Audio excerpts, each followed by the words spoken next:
Selidiki aku, lihat hatiku, apakah ku sungguh mengasihimu, Yesus, Kau yang Maha Tahu dan menilai hidupku. Tak ada yang tersembunyi bagimu. Telah kulihat kebaikanmu yang tak pernah habis di hidupku. Ku berjuang sampai akhirnya Kau dapati aku tetap setia. Telah kulihat kebaikanmu yang tak pernah habis di hidupku. Ku berjuang sampai akhirnya Kau dapati aku tetap setia. Kau dapati aku tetap setia. Kau dapati aku tetap setia.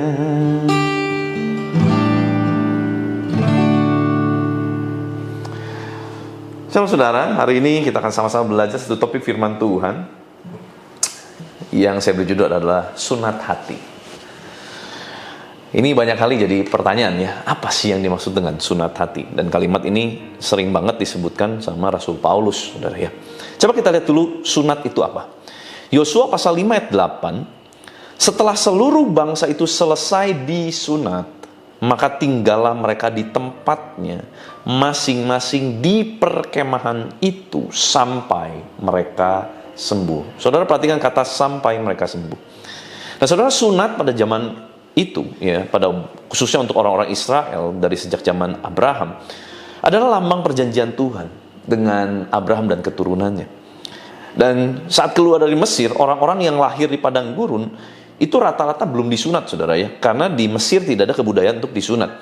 Nah maka kali ini Allah menyuruh Yosua untuk menyunatkan bangsa itu. Saudara, waktu anak saya laki-laki berusia berapa hari, saudara ya, sekarang karena sudah canggih, jadi intinya kalau berat badannya mencukupi, itu bisa disunat, saudara. Dan kalau masih kecil tentu proses penyembuhannya pun lebih cepat. Tetapi ini kan berarti ada orang-orang yang sudah dewasa, saudara. Nah semakin dewasa mereka disunat, ini lebih sulit proses penyembuhannya.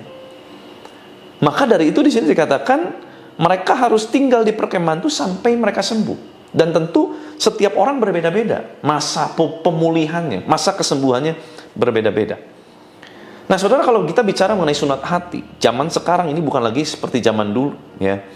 Bukan untuk lagi, mungkin kalau sekarang disunat ini kan lebih menjaga kebersihan, saudara ya, supaya lebih bersih untuk laki-laki.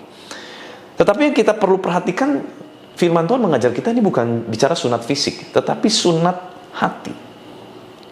Kalau kita lihat Roma pasal 2 29, tetapi orang Yahudi sejati ialah dia yang tidak nampak keyahudiannya, dan sunat ialah sunat di dalam hati, secara rohani bukan secara hurufiah.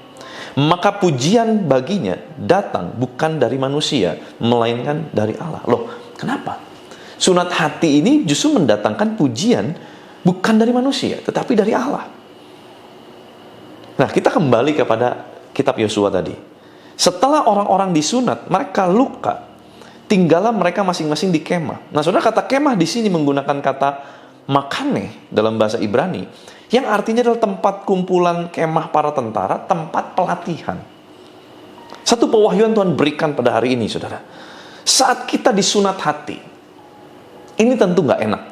Ada yang terluka, namanya juga disunat, saudara ya. Ada yang tersakiti, ada yang nggak nyaman. Itulah proses kedewasaan di dalam kehidupan kekristenan. Sunat hati ini bicara mengenai proses pendewasaan. Tadi ingat konsepnya saudara ya. Orang yang disunat secara fisik harus tunggu sampai sembuh karena luka. Orang yang disunat hati, bayangkan hati disayat, disunat, itu pasti terluka. Hari-hari ini mungkin Tuhan izinkan proses masuk yang gak enak, menyayat hatimu. Ada orang-orang yang mengecewakan engkau. Kehidupanmu tidak berjalan mulus seperti yang kau harapkan. Sunat hati sedang terjadi dalam hidupmu. Sunat hati sedang berlangsung dalam hidupmu. Di mana Tuhan mulai berkarya.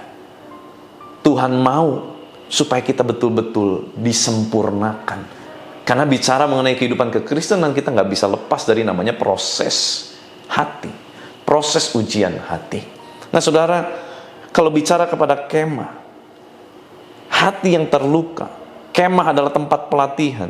Waktu kita tersakiti, waktu ada yang nggak nyaman, saat-saat seperti itu, kita perlu banyak tinggal di kemah pelatihan. Jangan lari dari pelatihan, jangan lari dari proses. Proses waktu datang dalam hidup kita, kita jangan kabur, saudara. Sebab disitulah justru waktu proses masuk, itulah proses kemah pelatihan, di mana disitulah sebetulnya Tuhan ingin memulihkan hidup kita. Kalau kita mengerti konsep ini, kita tidak akan berpikir untuk menjauhi proses. Justru kita akan bersyukur, Tuhan terima kasih kalau ada proses datang dalam hidupku. Kenapa? Karena di saat itulah masa Tuhan memulihkan hati kita yang terluka. Justru waktu diproses lah saudara, saya betul-betul ngalamin Tuhan. Tadinya hidup saya ya baik-baik saja, tetapi saya nggak pernah ngalamin Tuhan. Tetapi waktu proses datang, pergumulan, hati mulai digerus, pikiran mulai banyak pemikiran-pemikiran. Wah, rasanya nggak karuan. Tetapi di situ, waktu kita mau ikut Tuhan, kita mau tetap tinggal di dalam hadirat Tuhan, lihat, disitulah kita ketemu Tuhan. Disitulah kita ketemu jawaban. Kita ketemu perjumpaan dengan Tuhan pribadi lepas pribadi. Dan itu yang kita butuhkan hari-hari ini. Saudara, hari-hari ini tekanan yang begitu luar biasa akan membawa manusia mudah murtad, saudara. Maka dari itu, satu-satunya, saudara, yang bisa membuat kita nggak murtad apa? Pengalaman kita berjalan dengan Tuhan. Kalau orang sudah betul-betul mengecap pengalaman perjalanan, perjumpaan dengan Tuhan, saya yakin dia nggak mungkin mau melepaskan Tuhan, nggak mungkin mau melepaskan Yesus sampai kapanpun. Karena dia tahu bahwa hidup di luar Kristus itu sesungguhnya sama dengan mati. Justru di dalam Kristus, sesulit apapun, disitulah kehidupan. Mari saudara, apapun kondisimu, mungkin kau sudah lelah sekali. Tetapi biarlah masa sunat hati ini dipulihkan Tuhan melalui proses pelatihan yang kau alami hari-hari ini. Justru itulah masa-masa yang baik untuk kita bisa mengalami perjumpaan dengan Tuhan. Izinkan saya berdoa buat saudara semua. Tuhan, terima kasih. Biar izinkan kami menjaga hati kami sedemikian rupa. Selidiki hati kami Tuhan, supaya kami kedapatan sungguh-sungguh sama Tuhan. Tuhan tolong kami, Tuhan tolong umat-Mu. Mereka yang mungkin sudah berbeban berat, mereka nggak punya jalan keluar, mereka sudah nggak tahu harus berbuat apa, dan manusia tidak lagi dapat memberikan jawaban. Tetapi kami punya Allah di sorga yang selalu terbuka, yang selalu tangannya siap menolong, yang selalu ada jalan. Itulah Tuhan yang kami sembah. Tuhan tolong setiap umat-Mu. Apapun masalah persoalan mereka, bawa mereka Tuhan keluar dari segala ketakutan mereka, bawa mereka keluar dari segala masa lalu mereka yang menghancurkan hidup mereka. Tuhan berikan mereka masa depan yang baru, yang penuh dengan pengharapan. Berkati apapun yang tangan mereka kerjakan Tuhan. Jadikan mereka berhasil. Di dalam nama Tuhan Yesus Kristus, kuasa kehidupan, kuasa kebangkitan Kristus mengalir memerintah atas kami di dalam nama Tuhan Yesus Kristus. Haleluya. Sama-sama kita katakan, amin. Tuhan Yesus memberkati.